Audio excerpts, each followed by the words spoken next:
Coming up, I was always afraid of fighting because I didn't understand why it made so much sense to me.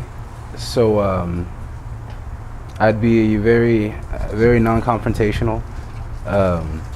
My brother, until somebody messed with like my brother or something like that, or until I had to fight, I was always bullied. I chose not to stand up for myself really, on most times. Yeah, and I guess that's where it started. I started getting fed up after a while because it was just because I was like the sensitive kid.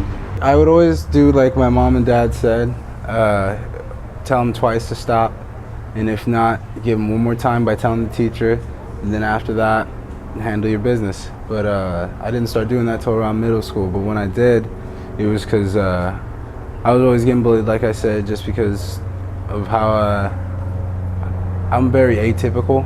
You know, I'm not what you think I would be. So, of course, people get intimidated when they don't understand something.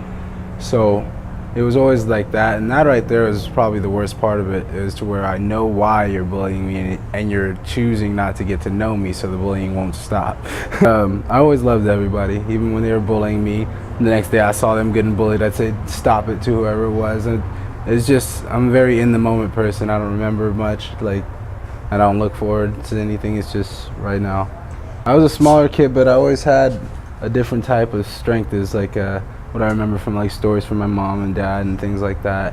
And it was just because like I had so much anger too. So I would always be afraid to let my anger like my mom always got me all paranoid about letting my anger out and being aggressive, overly aggressive. So, and I grew up a lot around, not grew up around it, but I saw a lot of violence growing up, so it's like I always saw what it did to the families most of the time, so I never wanted to be the cause of something like that. Now, was the anger, was that mainly from bullying, or was it coming from other parts as well? I mean, some from bullying, but most of it from God knows where, I don't know. And I think that's why I started fighting. I think it was meant for me because I had that drive in me, that certain maliciousness, but passion also, to where it's not anything directed at anybody. It's just it's a part of you. It's combat. It's in your veins. So it's, if you don't feed it, you're gonna go psycho. A lot of my life decisions were made before high school on like how I would think and react. I was always above like where I should be mentally and spiritually and things like that. So I had the confidence in myself to make those decisions and then learn along the way. So back then, I guess I was just more, I wasn't shy, but I wasn't too outspoken either. What got me into martial arts was just always growing up watching like the Bruce watching the Bruce Lee movies, and always wanted to be one of those heroes that actually didn't have a superpower, I guess. I was always saving everybody.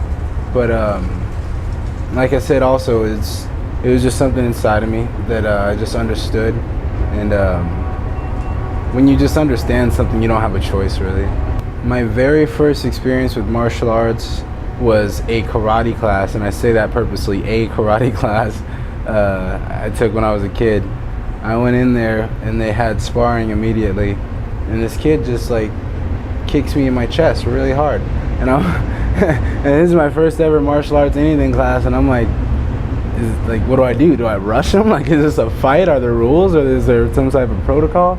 But I didn't really like karate too much. I felt that it was I get the discipline fact, I respect that a lot. I get the tradition in it, but not to the point where it's pride that's stopping somebody from growth. Karate is very linear, stays on a straight line. You might step off the power line a little bit, but it's way too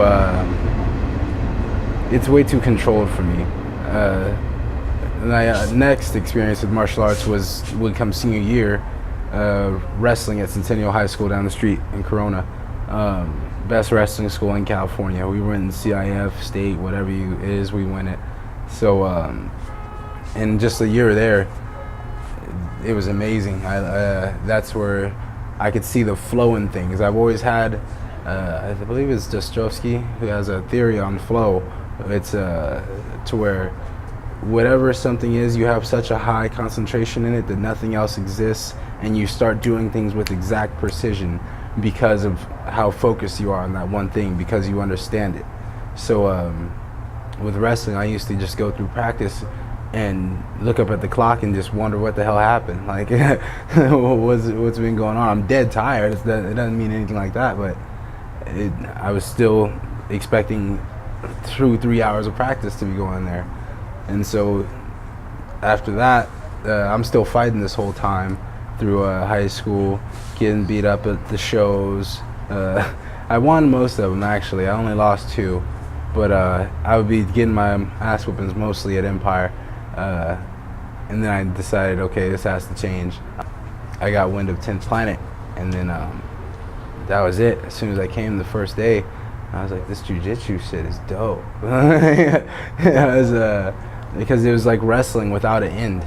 That's people always put like wrestling and jiu-jitsu. That's stupid. It's the most idiotic thing you can say, because it's just the continuation of wrestling is jiu-jitsu. Wrestling is the part where, okay, they're on their back, it's over. It's the lazy man's jiu-jitsu. But not really lazy, because jiu-jitsu guys can't do a takedown to save their life. But hey, that's why you can pull guard, right? With my first fight, like I said, I was over there training at Empire, and basically I'm in there getting beat up by pros every day, guys that are like out there winning King of the Cage belts and all that type of stuff, and I'm getting my ass kicked. But I mean, I'm like, okay, against somebody with no fights and no experience like me, I could do it. So I was 16 when I first got in the cage, and I fought a guy who was like 4-2 from 228 gym out in LA, and I just remember seeing these guys at shows I'd went to before. They were just crazy, like kickboxers and all that, and my coach is just saying, okay, use your wrestling. It doesn't matter, bro, just use your wrestling. And whenever you got that as a corner, you're in bad luck, man. It's gonna be a long night. But I actually ended up going out there and standing with him, because that's where I first found my addiction to like that clash. Like I knew I could just take him down whenever and just lay on him, but it was just something about the atmosphere, being out there in the hot ass desert at Saboba underneath that damn green tent, you know, just looking to your left and your right, seeing the bleachers, and beyond that you see the sand and the mountains. And I started really, okay, this is me being Zulu bred, you know what I mean? This is where it's at. Like, all right, time to go to war. And when I started doing that, it's like when you pipe down on your mouthpiece and you just start going to war with somebody, time stops. You don't hear nobody. You might get a coach's word in there somewhere just because you recognize the voice, but it takes everything but the bell to stop you. I mean, I got held down in one of those fights in high school, in one of the cage fights, for like all 3 rounds. Got in there with a guy who had USA Wrestling tattoo on his shoulder, and I'm like, okay, I know what that is. He's an All-American. Only All-Americans get that tattoo. And so that's a little idea of how I was coached. But I was like, I never want to be held down like that again. It was just the worst. I'd rather somebody knock me the hell out. Like, just getting held down when you're defensive, it's like man rape, man. Like, you can't do anything else about it. Started going to Millennia for my striking. That's really changed up my game. And now I feel just as good on my feet as I do on the ground. So it's go time. I'm in here damn near probably 20-something hours out of the week, you know what I mean? And then I'm at Millennia for more than that. And then I'm at the UFC gym on the way home.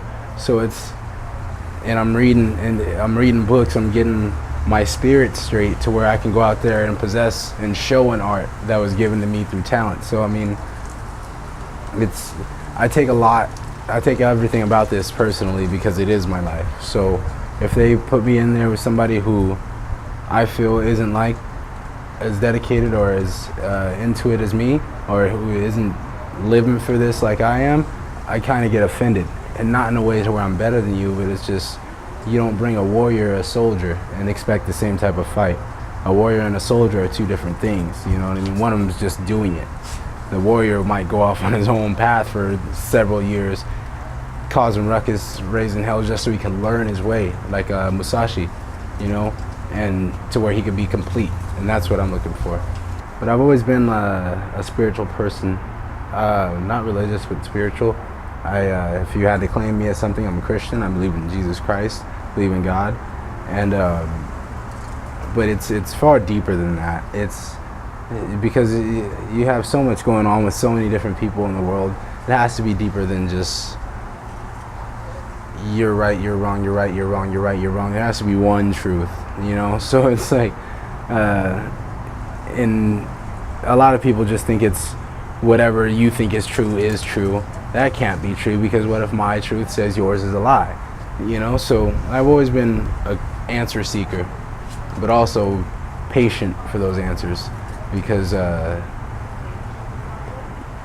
that's where life happens, is the search for those answers.